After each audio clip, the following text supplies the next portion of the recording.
नमस्कार साथियों, मैं टाइम आपके अपने चैनल पर स्वागत करती हूं। आज मैं आप लोगों एक ऐसी जानकारी दूंगी जो एकदम सामने दिखाई दे रही है। साथियों, प्रयागराज में चल रहे महाकुंभ में गंगा यमुना सरस्वती के संगम तट पर करोड़ों की संख्या में श्रद्धालु स्नान कर चुके हैं माघ पूर्णिमा तक, तथा उसी दिन एक संत जयंती भी थी, जिसके अवसर पर तो एक अलग ही घटना नजर आई। वह थी एक लंबे जाम की। लेकिन क्या आपने कभी सोचा है कि गंगा जी इतने लोगों के स्नान के बाद भी जल गंदा क्यों नहीं हुआ? तो शायद यह बात सत्य होगी कि जल चंगा तो मन चंगा होगा। शायद इसी को ध्यान में रखते हुए देश के प्रधानमंत्री माननीय मोदी जी भी संगम स्नान करने आए थे। लेकिन हमारे संत रैदास जी ने कहा था मन चंगा तो कठौती में गंगा संगम के जल में कोई गंदगी नजर नहीं आई। कारण नहीं मालूम तो बताती हूँ। एक रिपोर्ट जानकारी में आई है, एक नई खोज जो वैज्ञानिक और औद्योगिक अनुसंधान परिषद CSIR का एक घटक संस्थान नीरी के 12 वर्ष तक किए गए शोध के अनुसार हासिल हुई। वह गंगाजल में मौजूद 3 ऐसे तत्वों के बारे में है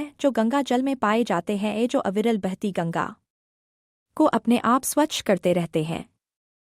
इन तत्वों के कारण ही महाकुंभ प्रयागराज संगम पर करोड़ों लोगों के स्नान के बाद भी गंगा का बहता हुआ जल कुछ ही दूर आगे जाकर फिर निर्मल हो गया। नीरी के माइक्रोबायोलॉजी विभाग के वैज्ञानिक डॉ कृष्णा खैरनार बताते हैं कि national mission for clean Ganga की ओर से गंगा जल पर शोध का कार्य राष्ट्रीय पर्यावरण अभियांत्रिकी अनुसंधान संस्थान नीरी को सौंपा गया था।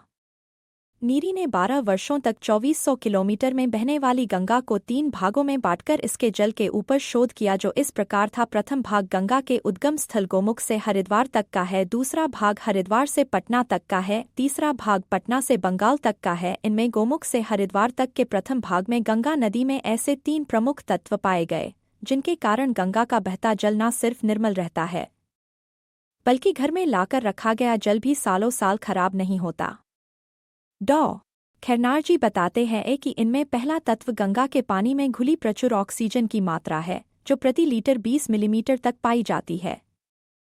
दूसरा तत्व गोमुख से हरिद्वार तक गंगा के मार्ग में पड़ने वाली वनस्पतियों से उत्पन्न होने वाला फाइटोकेमिकल टर्पीन एवं तीसरा तत्व दूषित जीवाणुओं को नष्ट करने वाला बैक्टीरियोफाज है।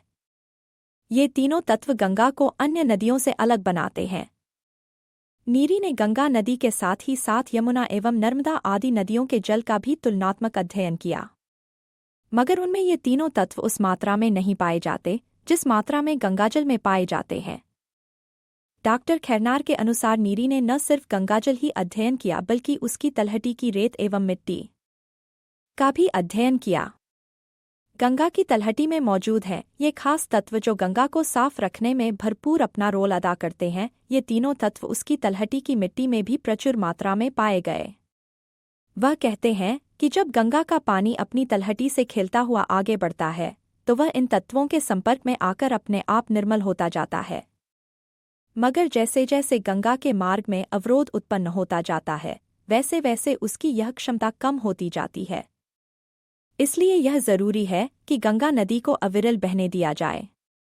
वर्तमान में महाकुंभ स्नान का उल्लेख करते हुए डॉ खैरनार कहते हैं कि यह ध्यान में रखकर सरकार ने मानवजनित प्रदूषण का गंगा में प्रवाह काफी हद तक रोक दिया है, जिसके कारण संगम का जल इस समय काफी स्वच्छ है।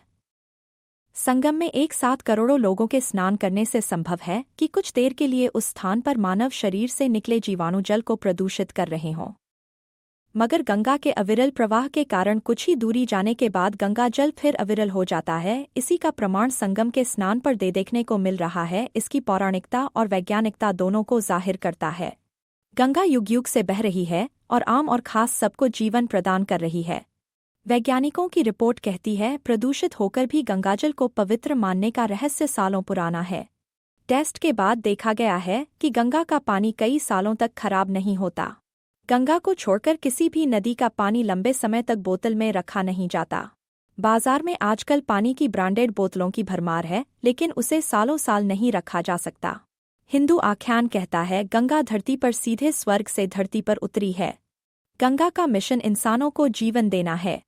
प्राकृतिक कहर या किसी अन्य वजहों से भले ही गंगा में अनगिनत लाशें बहा दी जाएं, लेकिन गंगा का पानी फिर भी स्वच्छ और पवित्र ही रहता है। यह जानकारी संकलित है और मां गंगा के अविरल प्रवाह को जन जन तक पहुंचाने का प्रयास भी है।